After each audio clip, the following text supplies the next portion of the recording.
नमस्कार दोस्तों, आप सबका स्वागत है हमारी इस यूट्यूब चैनल पर।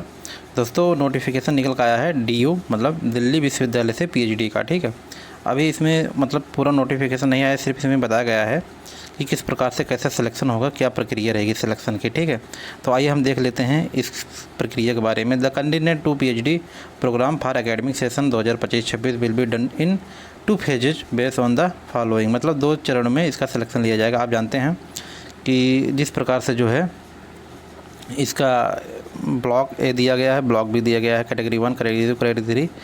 कैटेगरी 1 में आप जानते हैं कि जीआरएफ को लिया जाएगा, और दूसरे में जो है नेट वाले और पीएचडी वालों को लिया जाएगा, और तीसरे कैटेगरी सिर्फ जो है ओनली पीएचडी क्वालिफाई हैं उनको लिया जाएगा। तो इसमें कहा गया है दोस्तों कि यूजीसी नेट जेआरएफ जो है और पीएचडी जो है, यूजीसी नेट जेआरएफ एक हैं, एक नेट है, फिर एक पीएचडी, 3 कैटेगरी है ना। यहाँ कैटेगरी आप देख रहे होंगे, तो यहाँ पर अगर आप देख रहे होंगे तो यहाँ पे सिलेक्शन जो होगा वो जो है सीट डिस्ट्रीब्यूशन का जो होगा वो 60+40 के रेशियो में होगा। मतलब पहला चरण में 60 सीट और 60 में जो जेआरएफ होंगे ना उनको वरीयता मिलेगी, और प्लस जो उसके बाद जो सेकंड वाला होगा उसको नेट या मान लीजिए कि नेट या ओनली पीएचडी वालों को मिलेगा। और जेआरएफ में अगर सीट बचती है तो ये भी चला जाएगा जो है सेकंड फेज में। ठीक, ये आप जानते रहिएगा। मेरिट लिस्ट इसी हिसाब से बनेगी।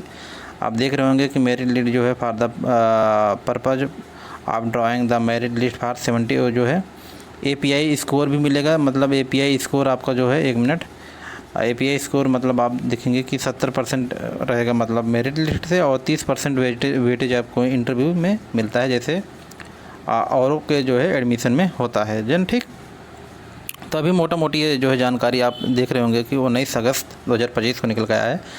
इसके ऑफिशियल वेबसाइट पे चेक करते रहेंगे, जैसे भी जानकारी अगर आता है कोई जानकारी तो हम आपको मतलब अवगत करा देंगे। इसको कोई मतलब दिक्कत वाली बात नहीं है।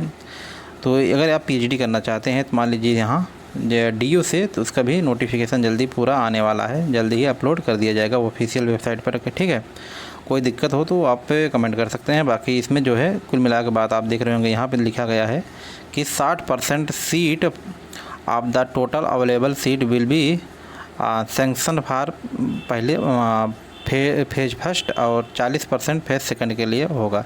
और बाकी जो बचेगा पहला फेज में वो जो है विल बी फिल कर दिए सेकंड फेज में, जो है जैसे हमने आपको पहले बताया कि दूसरे जो है चरण में आपको उसमें अलॉट कर दिया जाएगा।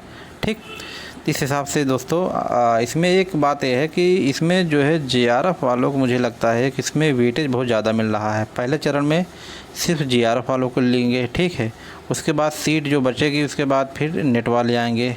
ठीक है, मार्क्स के हिसाब से अगर मेरिट लिस्ट के हिसाब से अगर देखें तो नेट वाले, फिर पीएचडी सबसे लास्ट में आते हैं।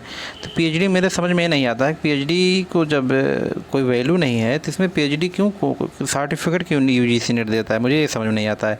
हर जगह तो जो आपको जो है ये जेआरएफ नेट वाले ही ले लेते हैं, सीट ज़्यादा बचती नहीं। तो आप अपने हिसाब से देख लीजिएगा। वैसे भी जो पीएचडी ओनली पीएचडी क्वालिफाई हैं तो उनका जो है चांसेस बहुत कम हो जाता है selection of admission to PhD में। ठीक है, तो अपने हिसाब से देख लीजिएगा, जैसा रहेगा वैसे भी अगर नोटिफिकेशन आएगा तो हम आपको अवगत करा देंगे। अगर इस चैनल पर नए आए हैं तो आप इसको सब्सक्राइब, लाइक एंड शेयर जरूर करें। बहुत बहुत धन्यवाद आप सभी का।